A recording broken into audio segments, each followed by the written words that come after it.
we basically spend our time, yeah, in webinars, online meetings, it's a month, teleworking with kids, basically discovering new ways of working that we thought didn't really weren't really possible at this extent before now.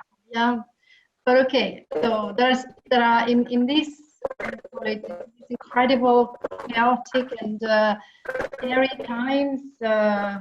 Yeah, I think there are also, we have to concentrate also on the positive sides and find ways to pick and enjoy the little things that are not that bad, but on the contrary can give us a bit of a positive vibe. So thank you very much for inviting us.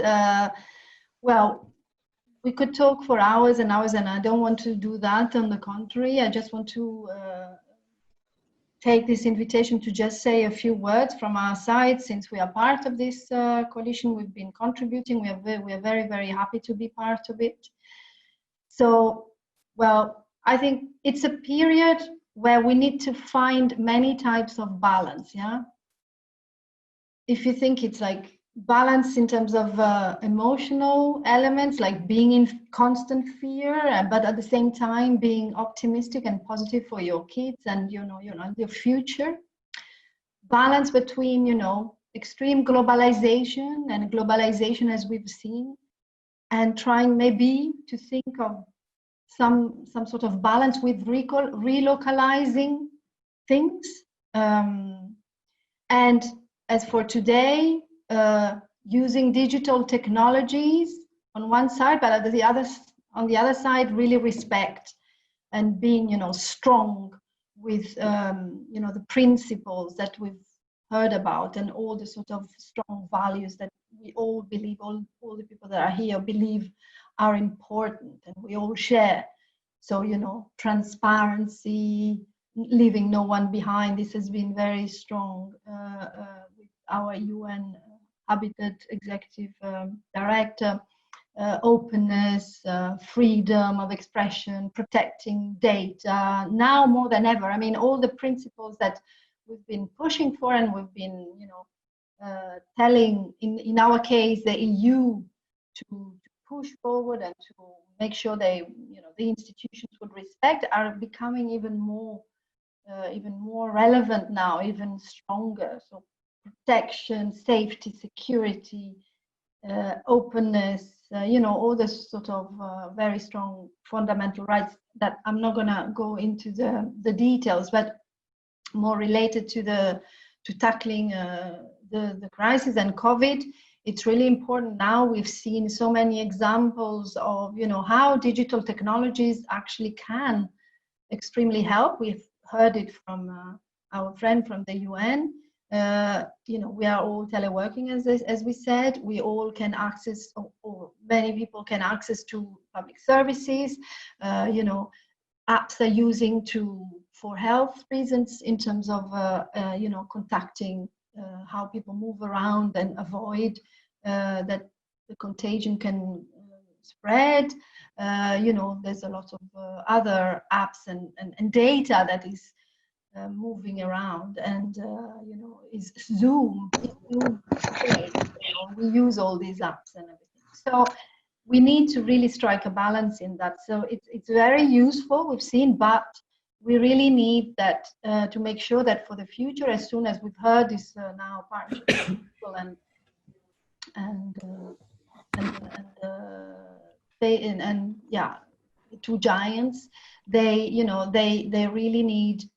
we will need to really watch out in terms of that all those measures, all those apps, they won't infringe the big rights, the important rights that we want to maintain and we want to protect.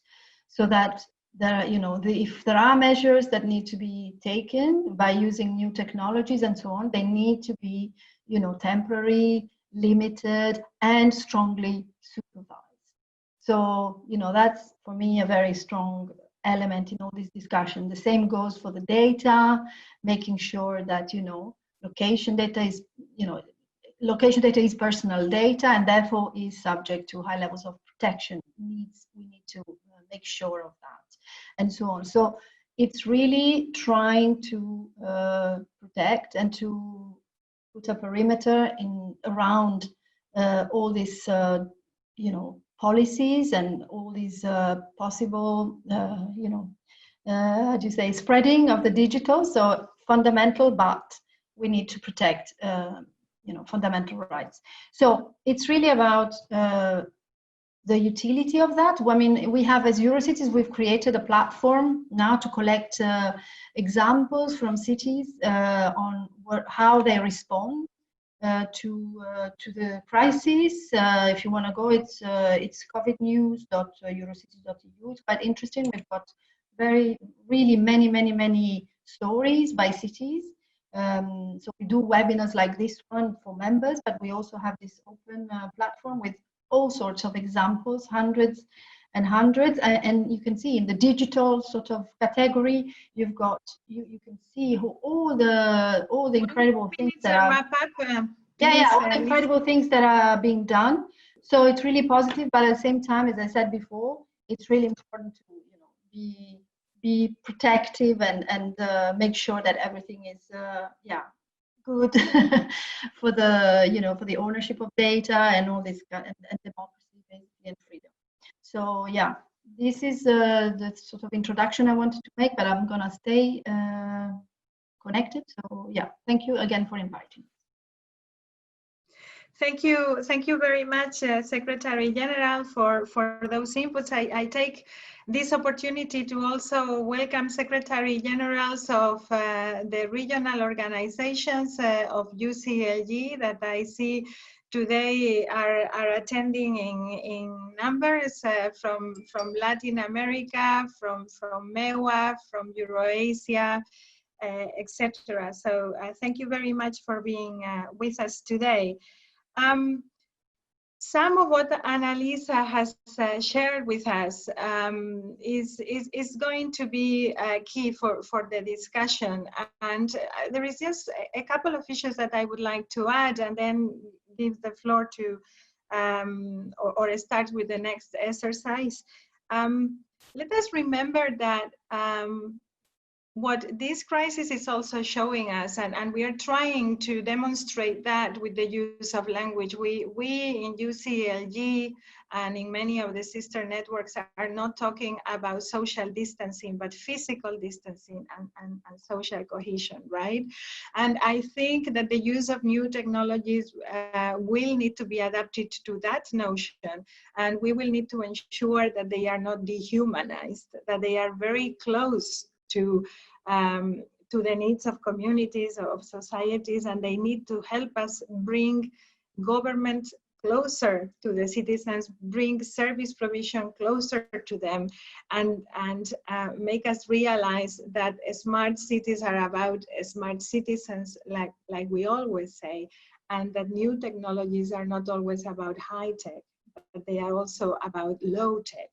And some of the very simple uses that our neighbors are giving to very simple day-to-day applications, like WhatsApp lists and all of these things, need to be also part of some of the technical solutions that we need to deploy. Of course, today we have gathered here practitioners and elected officials from cities around the world that are going to provide their view on how it is to adapt to this crisis. And we are going to have two roundtables with all of those experiences. The aim is to gather your inputs so that we can ensure that your experiences feed our policy recommendations for the future. As a constituency, we cannot wait around and see what other spheres of government are going to be deciding for the aftermath. We need to feed into that conversation. We need to lead the transformation. And we are hoping that these live learning experiences are going to help us do that. So let us go now to the practical consultation that we always do, just trying to identify whether we are we are doing the right assumptions, or there are new things that we should take into considerations. And I think it's my colleague Federico Batista who is going to run us through the exercise of the Mentimeter. So I leave it in your hands, Federico. I hope I'm right. It is you. Yes, Federico?